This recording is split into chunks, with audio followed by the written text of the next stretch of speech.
It's the boy Blackbeard Mirage, man. I'm back. Want to just drop one more classic on you real quick because we've already talked about multiple things dealing with this black up man, okay, and we kind of already know where some of his weaknesses lie. One of his primary weaknesses is his feminized mentality, okay, and this leaves a lot of blind spots, and this is how this guy gets taken advantage of, and he's manipulated through this. All right. So real briefly, I want to just talk about something real quick, okay? We're dealing with the Black Up Man 4, the Negro females disabling dust, all right? The Black Up Man 4, the Negro females disabling dust, all right? First thing before I go deeper into this tape, I want to salute the brother in the comment section. There was somebody that left a comment, and he said that, somebody needs to take up the task to make a national wall of shame for all these ghetto gaggers nationwide, okay? So all these, Negro bed stitches that have performed these ghetto gaggery acts, all these acts on cumdump.com, all these acts on sexuallybroken.com, somebody needs to take up the task to figure out who these people are, where they live at, etc., and create some form of a nation, public service announcements of who these ghetto gaggers are, because, I wouldn't want to see no black man really, come across these people like the brother said in the comment section, and he is right. So, maybe somebody out there can take that task up, that has the time to do it. Or maybe, just through the talking, somebody may do it, or maybe somebody has already done it. But the point is that, that is something good that, that does need to be out there for the social environment. You know what I'm saying? Who these ghetto gaggers are, so people can shame them and treat them basically like, the Jezebel was treated in the Old Testament, how they threw her out the window, and how everybody in the streets just laughed at her and shamed her, and how the dogs just ate her up. So, like I said, your ancestors left these stories to tell you, what's been going down. So there was a time in the past where the ghetto gagger, when the Negro bed stench was publicly humiliated, and it shows in the Hebrew stories dealing with the so-called Jezebel. Okay, but somebody do need to call that shit out and probably take up that task. It'll be a good thing, and it'll save a lot of brothers' lives. So tonight's thumbnail, as you can see, we have Poison Ivy making her attempt to seduce Mr. Freeze, okay? Now, this thumbnail you see in the basis of the tape tonight is coming from Batman and Robin. Now, I was just doing some thinking, and like I said, the subconscious mind and the symbols, they stick out. And as a child, I can remember, seeing this movie in the late 90s and me being a fan of Batman. So when I started thinking about this Black Up Man, and how he's easily disabled by these female strategies and tactics, it just immediately, the symbol of Poison Ivy and her dust came to my mind. So for any of you all that want a cool homework assignment over the weekend or something fun to do for your, I guess, holiday break, look at the movie Batman and Robin that came out in the late 90s with Arnold Schwarzenegger and Uma Thurman playing Poison Ivy. But anyway, she was in the movie basically using this dust, and it was basically crippling and making all the men weak.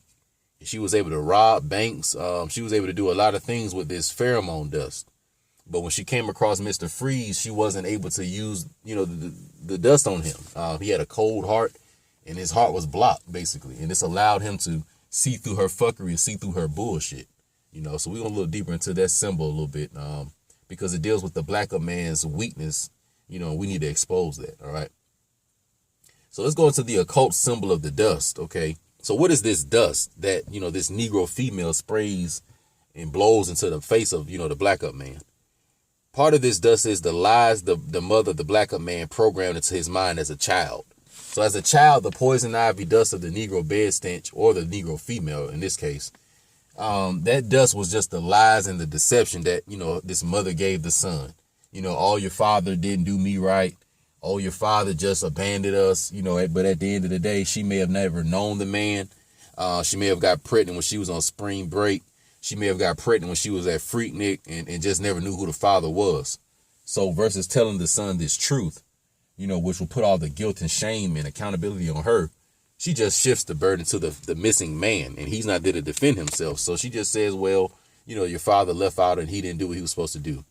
So, the Black Up Man, he grows up hating his father strictly because of that. And he's now crippled and disabled and will listen to anything that the female archetype tells him. He'll take it in. So, this is a part of that dust, that poison ivy or the Negro female uses. Another thing is the false innocent narrative that females give off, and this false purity, false chaste nature thing. A lot of these women under this United States corporate society, they walk around basically like they're pure. I can remember talking to a guy that's from Syria and Afghanistan, and I've said this in previous tapes, and I'll keep saying it. One day we were talking about basically just women in general, and they talked about how when they get ready to marry a woman, she's a virgin. Over 90% of the women are virgins, that they know that they're about to get something right, and how the men are looking forward to it. I can remember him just talking about how, that's a real big thing to them, that they looking forward to it, how, they have to talk to each other's families, how it's a real big thing. And he knows he's getting a prize, basically. And me being, once again, an Aboriginal son from America, I just had to shake my head, because I'm ashamed. I'm thinking about these so-called black females, and this is the pool and population of women that I'm associated with. So it was just such a shame thing to see. But me knowing that real nature, I know that these so-called United States women, they aren't chaste, they aren't pure. There really aren't even any virgins out here like that. So the blacker man, he doesn't know this though. So he's disabled by this. So these women are able to give him that bullshit, and he goes for it every time. He thinks they're all pure. He thinks they can do no wrong. That's why when he learns about the ghetto gaggers, that's why when he learns about the cumdump.com, and that's why when he learns about the sexuallybroken.com, he thinks that, oh man, that shit ain't real because these women are pure. But, you can give them eight Negro bed stenches, eight Negro bed stench classics by Blackbeard, and you just still won't get it, And another thing that is the dust of the Negro female that we all know of, and that we all may have fell for at one point in our life, is the fat ass of the so-called Negro woman or Negro female. This always cripples and disables the black up man, because not only is he already thinking she's, can have no wrong based on what his mom told him and based on the purity he thinks they have, but then she has a certain physical appearance that seems godlike. Okay, that seems godlike based on how she's shaped, etc. Because I will admit this, so-called black women, they do, they do got it now. We're not gonna flex on that now. As far as how they physically look, they do got it. But at the end of the day, a lot of them just some bitches. So, I got to take that back, because see, a woman's look will never outweigh her real character.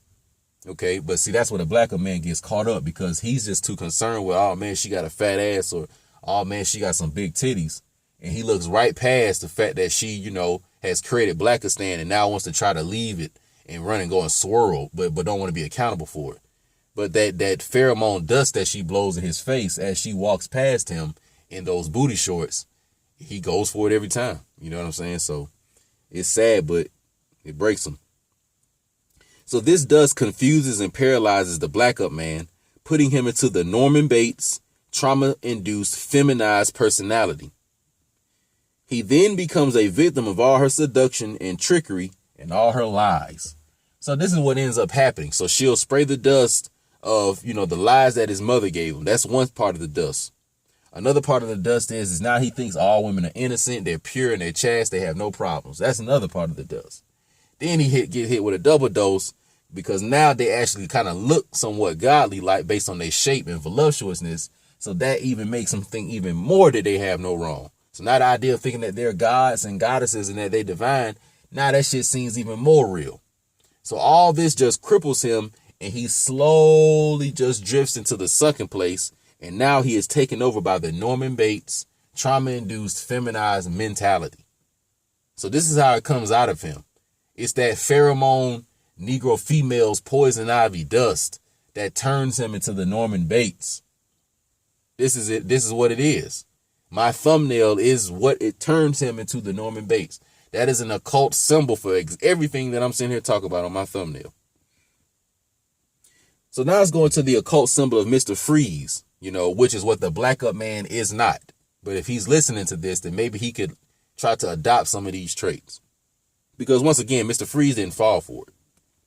So the occult symbol of Mr. Freeze is the awakened Aboriginal man, such as a Blackbeard or Mr. Controversy, you know what I'm saying, or a Red Supreme, or David Carroll, etc. The man who doesn't fall for the female's fuckery. The man who sees through the female's bullshit and sees her for what she is. And the man who guards his emotions in his heart. So this is who Mr. Freeze symbolizes ultimately. He symbolizes the man whose subconscious mind is awakened and he can see through all things. Okay. He symbolizes Moses when he came down from Mount Sinai and his head was illuminated and the Hebrews had to guard their faces because the light was shining so hard. Mr. Freeze represents the light in the kitchen to where when you flicker it on, the roaches have to scatter because the light is so bright and that truth is so bright. So that is what Mr. Freeze represents. And in the movie, that is clearly exactly how he disabled the Negro female, aka Poison Ivy. When Poison Ivy came and blew that dust in his face, he smelled it and he said, pheromone dust. He said it works. I can't remember exactly what he said, but he said something, and it warms up a man's heart. So like the lies that the Norman Bates' mother gives him, it warms up a man's heart. That fat ass that's walking by, it warms up a man's heart. And Mr. Freeze, he smelled it. He said, this is what it is. I done seen this trick before, but it doesn't work. And then he says, this stuff doesn't work on a cold heart. And basically, he told her, yeah, this bullshit didn't work. And then he proceeded to make her do what he came there to do. So she failed and her Negro female dust didn't work on Mr. Freeze. Why? Because he had wisdom, he had knowledge, and he understand what the fuck Poison Ivy had going on. And most importantly, and I'll wrap it up with this, Mr. Freeze had already dealt with going through that rabbit hole or going through the Midnight Mirage and seeing what women were really already about. Now in the movie, his wife died. So that caused his heart to get cold and it caused him to see the truth and it caused him to see reality. And with so-called black men that have awakened, they realize that the Negro female has died. The woman that looks like them, she's dead. And this was a painful thing as they go down that rabbit hole or they go into the Midnight Mirage. But when they come out of it and they're fresh out the crazy house, they now can see the light. And now their emotions don't bother them anymore. Because in another Batman movie, my boy Two-Face said at the end that emotion is the enemy of justice. And he's right. So Mr. Freeze doesn't suffer from that because he doesn't get emotional. The Negro female's dust doesn't work on him. Her fat ass doesn't work on him. Even if he smashes and has sex with her, it still doesn't work on him. He's able to stay focused. So I think that this may help the black up man just a little bit more. Him understanding this Negro female's disabling dust.